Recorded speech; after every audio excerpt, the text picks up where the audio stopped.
You were never ignored by accident. Think about that for a moment.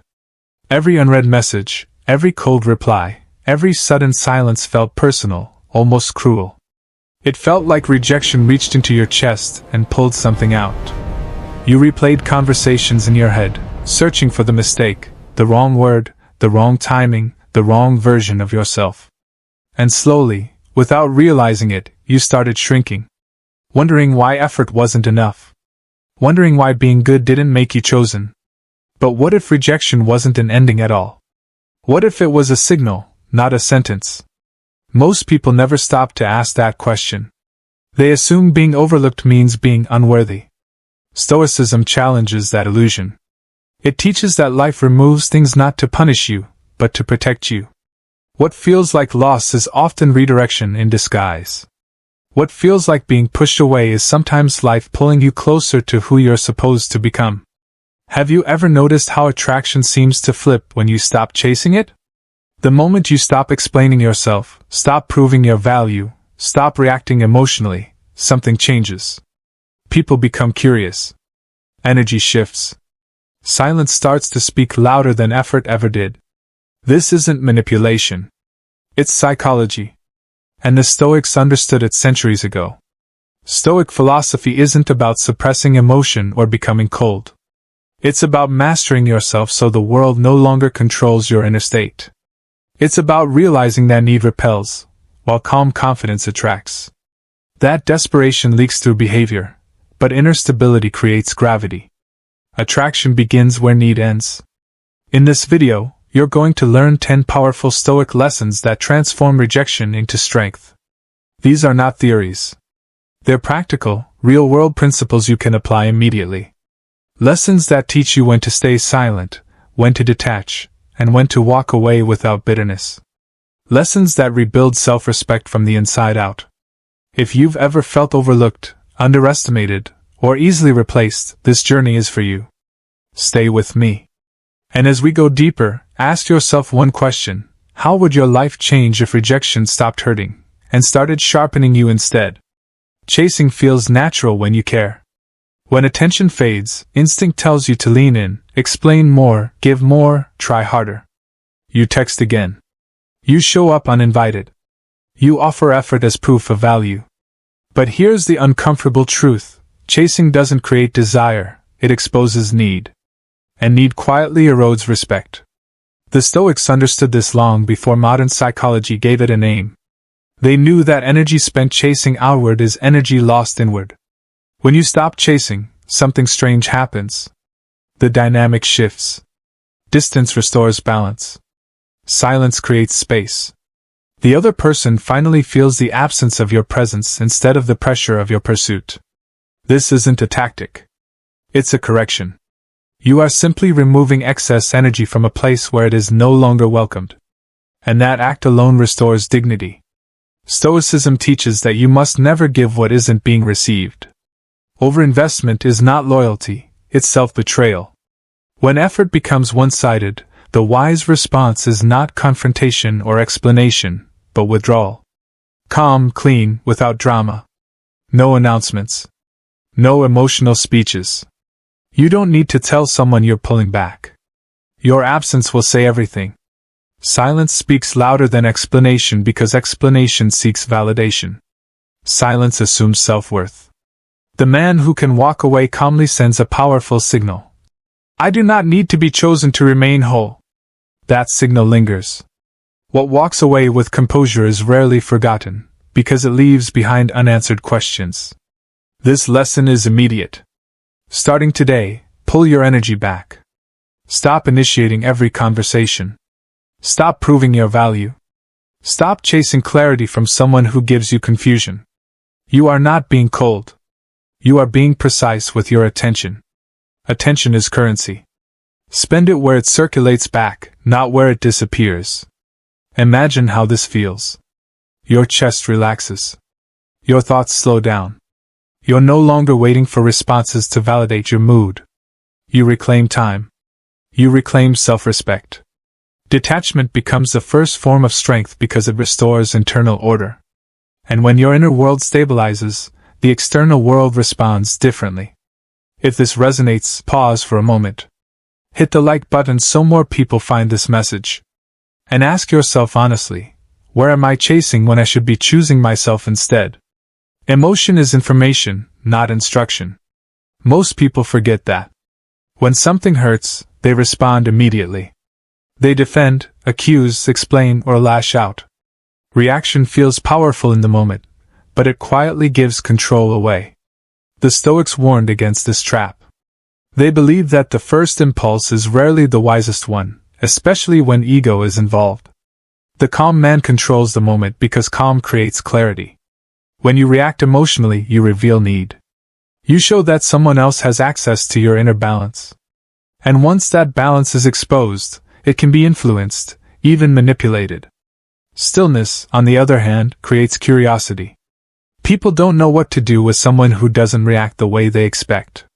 This doesn't mean suppressing emotion. Stoicism is not emotional numbness. It's emotional discipline. You notice what you feel, but you don't let it drive the wheel. You pause. You breathe. You respond only after your nervous system settles. That pause is where power lives.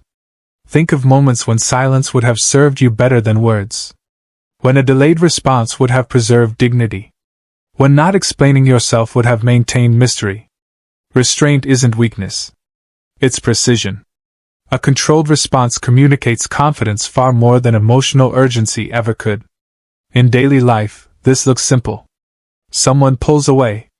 You don't chase with questions. Someone disrespects you? You don't argue. You adjust access. You respond with action, not emotion. Over time, this changes how people perceive you. You become steady. Unpredictable in the best way. Harder to provoke. Harder to dismiss. Master yourself before you try to be desired. That's the lesson. If this is helping you see things differently, subscribe for what's coming next. And reflect on this question tonight. How much power would you reclaim if you stopped reacting and started responding instead? Expectation is the seed of suffering. The moment you attach your peace to a result, you give that result power over you. Whether it's how someone responds, whether they stay, or whether things work out the way you imagined, expectation quietly turns hope into tension. The Stoics warned against this trap.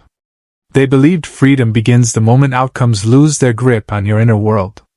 Most frustration isn't caused by events themselves, but by the story you tell yourself about how things should go. You expect effort to be rewarded. You expect consistency to be returned. You expect people to value what you value. When reality doesn't match that script, disappointment follows. Detachment doesn't mean you stop caring. It means you stop demanding reality to obey your expectations. When you detach from outcomes, something powerful happens. You stay present. You act with intention, not anxiety.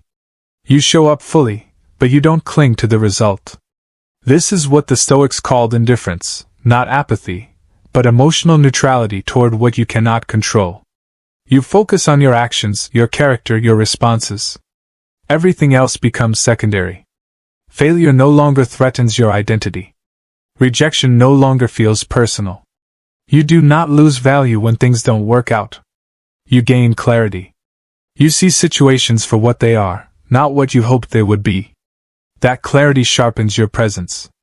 People feel it. There is no tension in your behavior, no hidden agenda behind your words.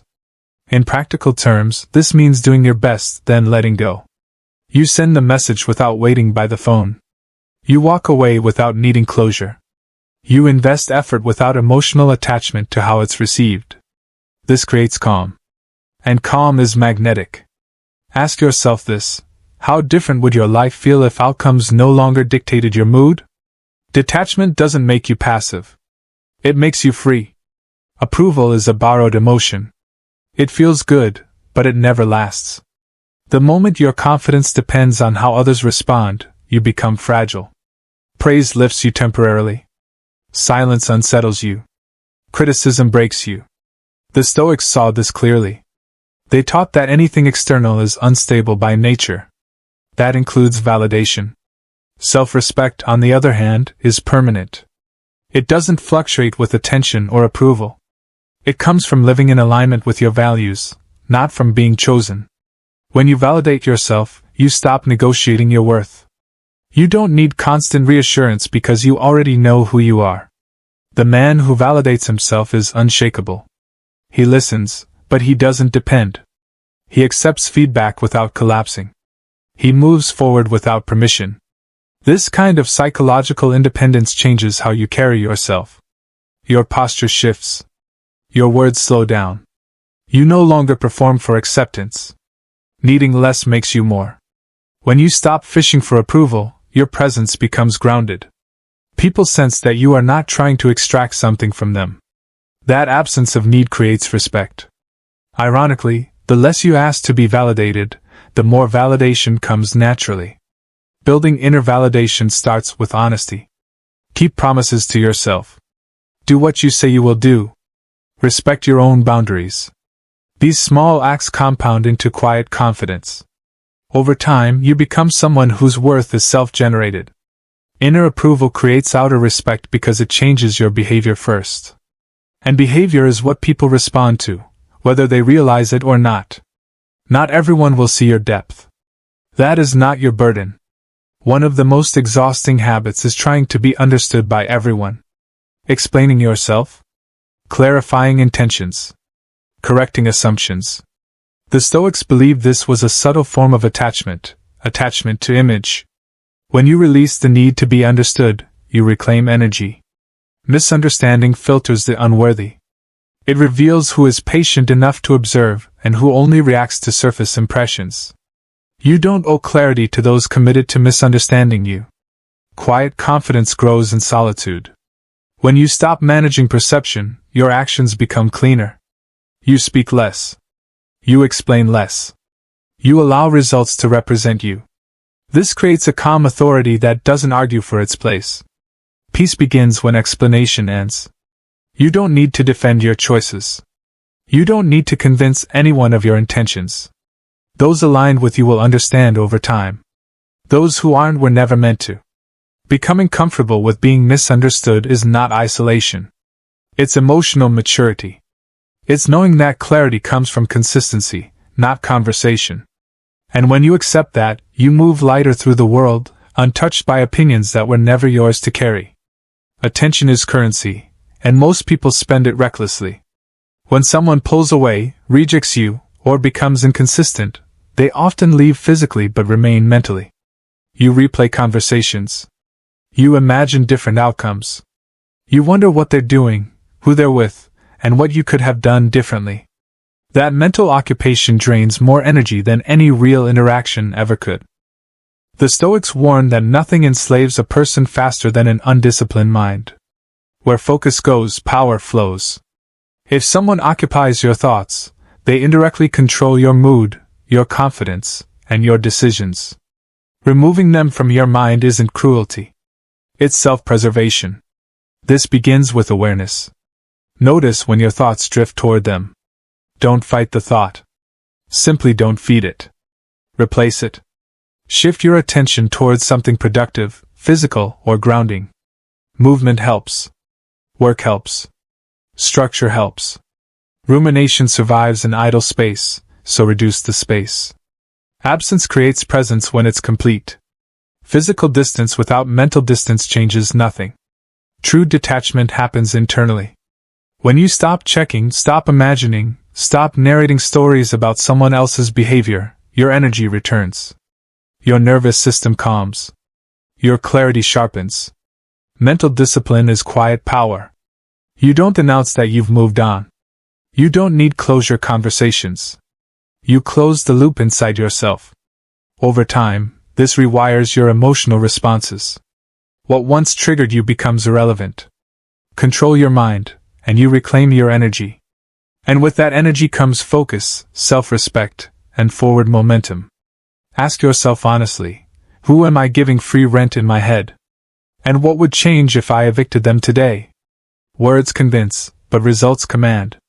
Many people talk too much when they feel underestimated. They explain plans, justify choices, and announce growth before it happens. The Stoics advised the opposite. They believed your life should speak for you. Silence backed by progress is undeniable. When you stop explaining and start building, something shifts. Your actions carry weight. Your presence changes. Growth becomes visible without announcement. This is not secrecy. It's discipline. Letting your life speak means investing in yourself quietly. Improving your body, sharpening your skills, stabilizing your finances, strengthening your routine. No speeches. No validation seeking. Just consistent action. Over time, results create a narrative stronger than any explanation ever could. This also protects you emotionally. When your confidence comes from progress, not perception, outside opinions lose their power. You don't need to prove anything. You simply live well. That alone becomes the message. Growth is the loudest response to doubt, rejection, or silence. And the most attractive thing about progress is that it cannot be argued with. Begging fractures dignity, even when it's subtle. Asking for clarity. Asking for reassurance. Asking to be chosen? It may feel honest, but it quietly communicates need. The Stoics believe dignity must never be negotiated. Silence preserves power. When you stop pleading for attention, you restore balance. What you don't chase respects you more because it no longer feels pressured. Distance resets dynamics naturally. No confrontation required.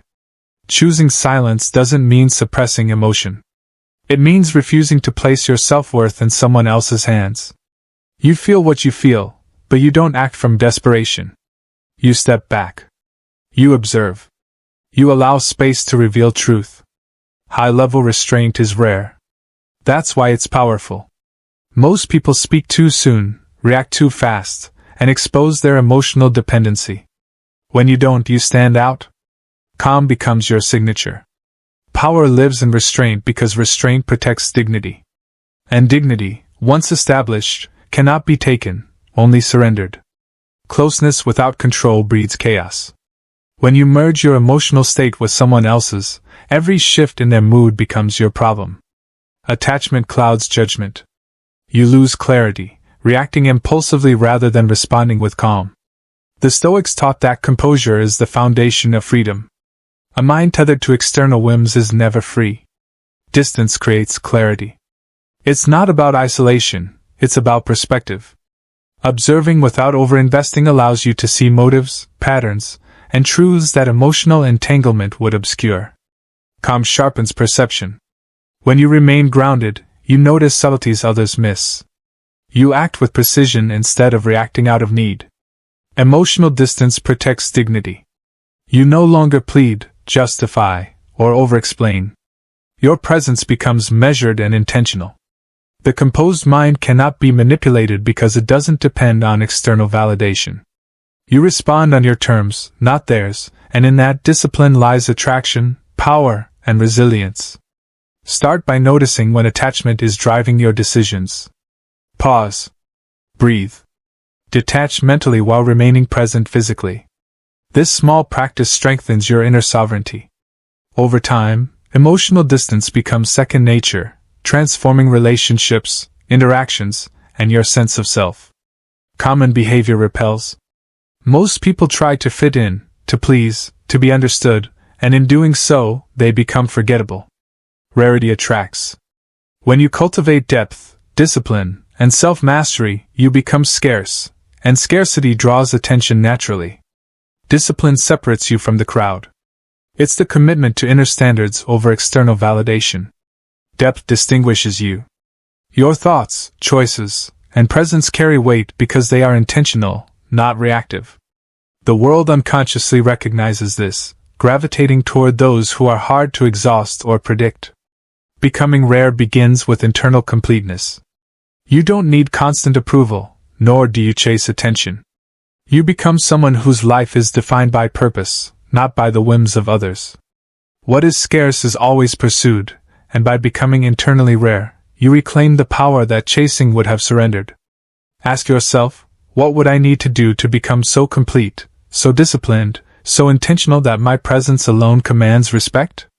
That is the path to becoming rare. Rejection redirects. Every closed door, every unanswered message, every misstep was shaping your path. Silence refines, teaching patience and composure. Detachment strengthens, allowing you to act with clarity instead of desperation. You were never being pushed away. You were being shaped. Each lesson, from withdrawal and emotional control to self-validation and rarity, was designed to cultivate an unshakable inner world. Stoic wisdom shows that what feels like loss is often a profound gain, sculpting character, dignity, and resilience. Now, the power is in your hands. Apply these lessons. Step back when needed, master your mind, let life speak, and protect your inner world. Growth is invisible at first, but consistent practice transforms perception and presence. Share your journey. Reflect in the comments. Where has rejection guided you to become stronger? How has detachment sharpened your clarity? Let others witness that strength in adversity. Remember, each rejection is a hidden gift, guiding you toward becoming your truest, most resilient self. The world notices those who walk with composure, act with discipline, and live with inner gravity. You have learned the art of turning absence, silence, and rejection into power. Your next step is to live it.